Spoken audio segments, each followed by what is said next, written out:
Saudara-saudara sekalian, saya ingin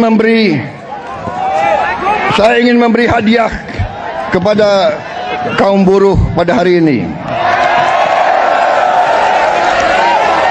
Saya akan membentuk segera Dewan Kesejahteraan Buruh Nasional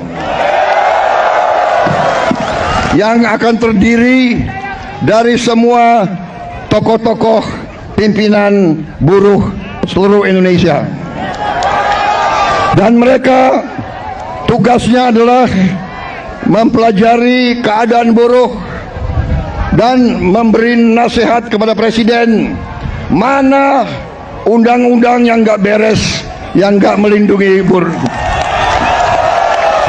Kita juga atas saran dari pimpinan buruh, atas saran dari Pak Said Iqbal dan Pak Jumbur, kita akan segera membentuk Satuan Tugas PHK. Kita tidak akan membiarkan rakyat kita tidak akan biarkan pekerja-pekerja di PHK kan seenaknya. Kita akan segera meloloskan RUU perlindungan pekerja rumah tangga. Wakil Ketua DPR yang hadir, Pak Dasko, Pak Sufia, melapor ke saya, minggu depan RUU ini segera akan mulai dibahas. Mudah-mudahan tidak lebih dari 3 bulan undang-undang ini akan selesai kita bereskan.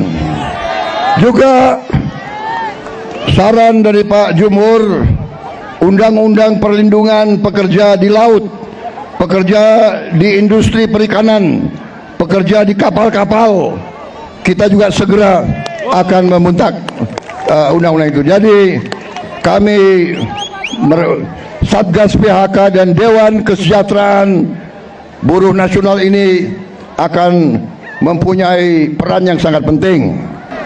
Saya juga akan meminta Dewan Kesejahteraan Nasional mempelajari bagaimana caranya kita, kalau bisa tidak segera tapi secepat-cepatnya, kita ingin menghapus outsourcing. Tapi saudara-saudara, kita juga harus juga realistis. Kita juga harus menjaga kepentingan para investor juga. Kalau mereka tidak investasi, tidak ada pabrik, kalian tidak bekerja. Jadi kita harus bekerja sama mereka atas usul pimpinan saudara. Dalam waktu dekat saya akan mengadakan suatu pertemuan di Istana Bogor. 150 pimpinan buruh akan saya pertemukan dengan 150 pemimpin perusahaan di Indonesia. Kita akan duduk bersama.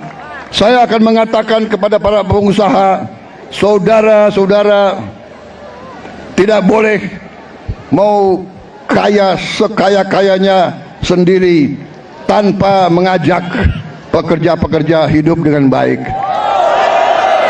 Saudara-saudara, juga atas usul dari pimpinan tokoh-tokoh masyarakat, mereka tokoh-tokoh buruh, mereka sampaikan ke saya, Pak, kenapa sih pahlawan nasional nggak ada dari kaum buruh? Saya tanya, kalian ada saran nggak? Coba kalian berembuk, usulkan pahlawan dari kaum buruh. Dan mereka sampaikan, Pak, bagaimana kalau Marsinah, Pak? Marsinah jadi pahlawan nasional. Asal seluruh pimpinan buruh mewakili kaum buruh sepakat, saya akan mendukung Marsinah menjadi pahlawan nasional.